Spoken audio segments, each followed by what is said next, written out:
ওনার আইডিতে অনেক সুন্দর করে ফেসবুকে আপনার আল্লাহ শব্দ লেখা, অর্থাৎ ফেসবুক কভারে। তো উনি আল্লাহর হুকুম ছাড়া কিচ্ছু করে না, পর্দা করে, নামাজ পড়ে, রোজা রাখে, একবারে খুব ভালো মানুষ। দেখেন উনি হুজুরের নিয়ে কি বলতেছে, শুনেন। এই আফর ওয়াজটা একটু শুনে যান।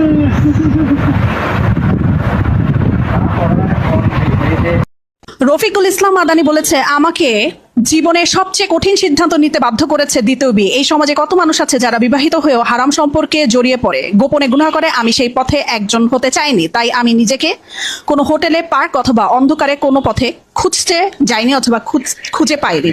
মানে তিনি বুঝাতে চাচ্ছেন দ্বিতীয় বিয়ে করে তিনি অনেক মহান কাজ করে ফেলছেন। তিনি এত মহান কাজ করে ফেলছেন যে কাজের জন্য তিনি প্রাউডলি এখন সবার সামনে বলে বেড়াইতেছে সে দ্বিতীয় বিয়ে করে। মানে বাংলাদেশ এবং পুরা দেশবাসীর জন্য অনেক মানে কঠিন সিদ্ধান্ত। ও বিয়া করলে জ্বালা, সারলে জ্বালা, বিয়া করলে জ্বালা, সারলে জ্বালা, না করিলেও চলে না রে বাবা, না করিলেও চলে না, চলে না, চলে না। আরে বেটা, এই বেটা থামো থামো, চলবে চলবে বেটা, বিয়া করো, সমস্যা নেই, চলবে।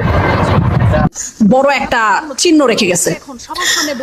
আচ্ছা, উনার যে কুরকুরানি, মানে থাক, হুজুরদেরকে নিয়ে এইভাবে বলতে হয় না, কিন্তু আমার কথা হইতেছে একজন হুজুর এইভাবে করে কাজ কেমনে করেন? ঠিক আছে, বিয়ে করাই যায়, কোনো সমস্যা নাই, বিয়ে আপনি করতেই পারেন, কিন্তু একটা মানুষের তো মনুষ্যত্ব বোধ থাকে যে আমার বউটা আজকে গর্ভবতী হওয়ার সময় কত না কষ্ট করতে হয়, পেটে বাচ্চা থাকার সময় কত না কষ্ট করতে হয়, একটা সন্তান যখন একটা বাচ্চা একটা মা হওয়ায় ওই সময়টাতে কত কত কষ্টের মধ্যে দিয়ে যেতে হয়, কত কত খারাপ লাগা তার মধ্যে দিয়ে যেতে হয়। এই সময়টাতে শারীরিকভাবে মানুষগুলো ভেঙে পড়ে, মাগুলো শারীরিক মানসিকভাবে ঠিক আছে ছোট হয়ে পড়ে। এই সময়টাতে শুধুমাত্র দরকার হয় তার হাজবেন্ড এই সময় যদি শুধু শারীরিক সম্পর্ক করার জন্যই আরেকটা বিয়ে করে, এটা কেমন শোনা যায়? যে আমি একটা জিনিস দেখেন, আমি যদি এখন বলি আমার জামাইয়ের অসুস্থ হয়েছে, আমার জামাইয়ের সমস্যা, আমার জামাইয়ের ডায়াবেটিস হয়েছে, আমার জামাই এখন আমার সাথে শারীরিকভাবে মিলিত হতে পারছে না, এটার জন্য আমি আরেকটা বিয়ে করলাম, এটা কি কোনো কথা?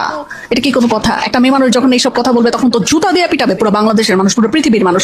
কিন্তু কেউ কিছু বলতেছে না, বলতেছে হ্যাঁ দ্বিতীয় বিয়ে ফরজ, দ্বিতীয় বিয়ে করা যায়, দ্বিতীয় বিয়ে তো ইসলামে আছেই। কেমন হয়ে গেল না ব্যাপারটা? মনুষ্যত্ব এখানে কোথায়? দ্বিতীয় বিয়ে করার নামে তিনি শুধু শারীরিক সম্পর্কের জন্য আমার জামাইয়ের অসুস্থ, তার প্রথম বউকে এইভাবে করে ঠকিয়েছে। তার বাচ্চাটা হওয়ার 2 দিন পরে সে এই নিউজ দিয়েছে সে আরেকটা বিয়ে করেছে, কারণ তিনি শারীরিকভাবে তার প্রথম বউর সাথে কোনো কিছু করতে পারছিল না। পুরো বাংলাদেশের মানুষ, পুরো পৃথিবীর মানুষ।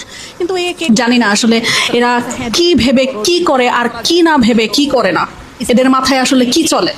কেমন হয়ে গেল না? আর এইরকম একটা মানুষকে সত্য এখানে কোথায়? মানে থাক,